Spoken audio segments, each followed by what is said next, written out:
Well, experts and analysts the globe over have been picking through the evidence, trying to find out who is responsible for the tragedy at Al-Ahli hospital in Gaza. The health ministry in Gaza has blamed it on an Israeli airstrike, while the Israeli military blames a third party, Islamic Jihad.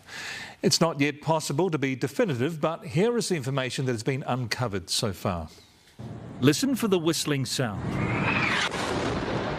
To well-trained ears on the ground, it resembled a military airstrike. Hundreds dead. Destruction on this scale is usually associated with high explosives from Israel, rather than the rockets of Palestinian groups. And just days ago, another attack on the same hospital left remnants of munitions known to be used by Israel. But some experts say the crater left behind is too small to be an Israeli airstrike, and the Israeli military is denying any involvement. We don't strike hospitals, and that's why it will target hospitals, okay? We don't target hospitals. Were there any IDF operations in that area at that time yesterday? We did not strike the hospital. There are operations ongoing throughout the Gaza Strip against Hamas terrorists. But the IDF has misled the media in the past, and isn't that a part of the way people responded to this yesterday? Again, there have been mistakes in the past. International news agencies analysed videos taken close to the hospital showing the strike and its aftermath. This surveillance video was posted 3 hours after the strike from the Israeli border wall. It appears to show rockets being launched from northern Gaza and then a massive blast at a spot that might be the hospital, but it can't be confirmed. A second video at a location much closer to the hospital site appears to show similar rocket fire, but one breaks apart in the air. On the ground we see a blast and then a much larger one. Those distinctive solar panels on the roof and the tall tree identify this as the hospital site.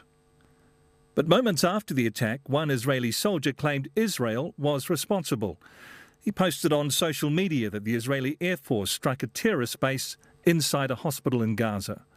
The post was deleted. Today, the Israeli military released what it said was an intercepted call between Hamas operatives appearing to take responsibility.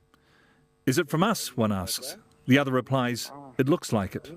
Hamas call this an obvious fabrication, and some Arab journalists say the accents are all wrong.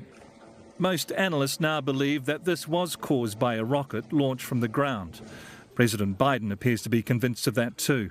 Based on what I've seen, it appears as though it was done by the other team, not you. But there's a lot of people out there not sure. So we've got to overcome a lot of things. Biden promised unprecedented military help, but warned Israel to show restraint in its retaliation. Justice must be done. But I caution this: while you feel that rage, don't be consumed by it. The president did succeed in persuading Israel to allow limited amounts of aid into Gaza. People of Gaza need food, water, medicine, shelter. Israel agreed humanitarian assistance can begin to move from Egypt to Gaza.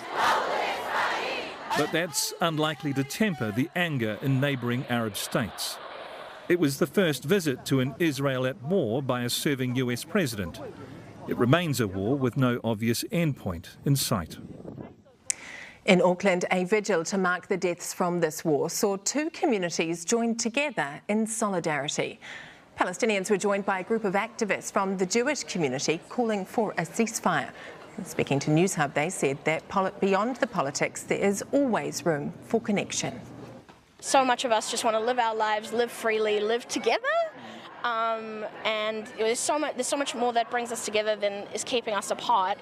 And we just wanted to just show that human face and come together tonight. Sometimes people don't realize that we're all just humans. And I think now I think people have opened their eyes to that. So of course we all want to live together in peace, and we did live together in peace at one point in history. About 300 people gathered for the vigil.